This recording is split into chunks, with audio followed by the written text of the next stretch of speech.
everybody, it's Boardman21 and today's build is going to be Spirit Plague Low Life Lich.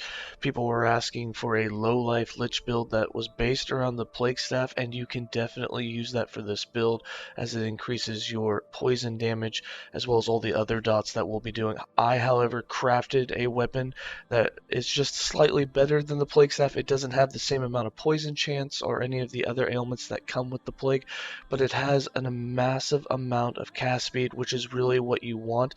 And we did remove the Steps of the Living Dead boots from this low life build, so you have a little less ward gen, but that was so that we could get more dodge and so that our move speed would be higher. Also, the chill really affected our cast speed since we don't have Dread Shade or anything else that can really boost it.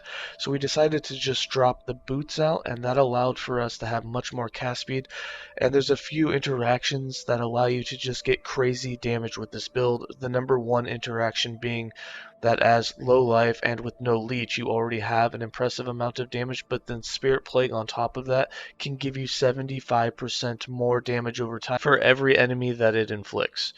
So without further ado, here's the Spirit Plague Lich. For skills, we're running Wandering Spirits, Spirit Plague, Rip Blood, Bone Curse, and Transplant. For Wandering Spirits, we have this set up just to do as much poison damage as possible. Since they get our bleed and poison chance and we have a lot of it, we might as well take advantage of having them. Also, they can't die as they can't be attacked, so they're super nice to have. We have 5 points in Thin Veil, 4 points in Lingering Souls, 3 points in Spirit Swarm, 2 points in Souls of Rage, 1 point in Spectral Putrescence, 2 points in Spectral Scorn, and 3 points in Soul of Filth. Now these are not minions, and they're not technically a part of us other than the fact that they use our stats for most things. The one thing that they do get is our damage over time stat, and when we use Spirit Plague and we can put that on a lot of enemies, especially when the mob density is higher, your damage over time is going to stack to a point where even just a couple of poison stacks with the Wandering Spirits is equal to just doing massive amounts of damage because you have about 2,000 or 3,000% damage over time, which is just huge. And you'll notice when you're doing a boss and then there's a group of 5 or 6 uh, little mobs that come on the screen and you inflict all of them with Spirit Plague and you get a 500% boost in damage, that all of a sudden all those Wandering Spirits just take the boss out in seconds. For Spirit Plague, our main damaging skill. Now, since we're running low life and we're wearing Insanguius and we're immune to bleed, there's some things that you can do with this skill and with Transplant that you can't normally do, and that's inflict yourself with bleed. But since you're not actually inflicting yourself with bleed, you take no damage from it. So for instance, in this build, we have 3 points in Hemorrhage, which means that for every enemy that we inflict with them, they instantly get 3 stacks of bleed. Now, if we hit an enemy with 5 points in Laceration that's already inflicted by Spirit Plague, we have another 150% chance to bleed, which means we're actually putting on average 4.5 stacks of bleed just from this skill alone onto the enemies. And then we have 5 points in Ensanguination, which is hilarious that the name is pretty close to Insanguius, which is telling you like what to do. So this gives you 200% increase bleed effect.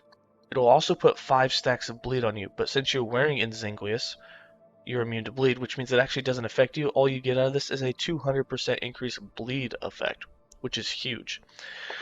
Then we have 5 points in Pestilence, which increases our global damage over time, and 2 points in Rotten to the Core. Now this 75%, this goes up. You get 75% for every enemy that's been infected by Spirit Plague, and that includes that if it starts spreading around enemies, your damage over time goes up 75% per enemy, which is huge.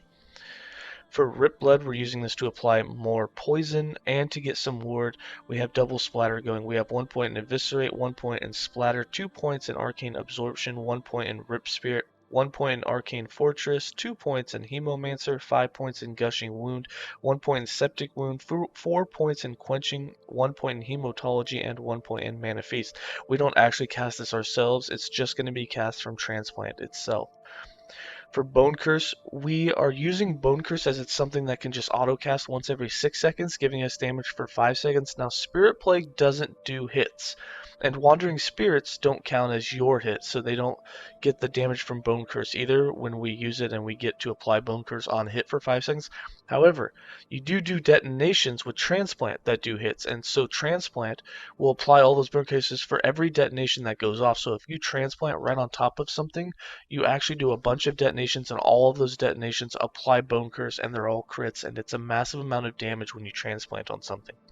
With this setup, we have 5 points in Iron Maiden, 1 point in Acute Infliction, 1 point in Illusion of Pain, 3 points in Brittle Bones, 5 points in Cursed Limbs, 1 point in Defiled Defenses, 3 points in Cloven Flesh, and 1 point in Cursed Ground.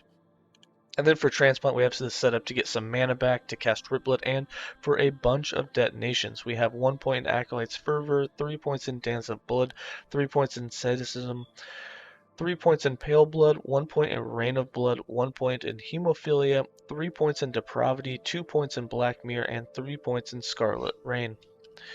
For passives, we have 26 points in the base Acolyte class with 8 points in Blood Aura, 5 points in Blood Pact, 5 points in Crimson Gluttony, and 8 points in Forbidden Knowledge.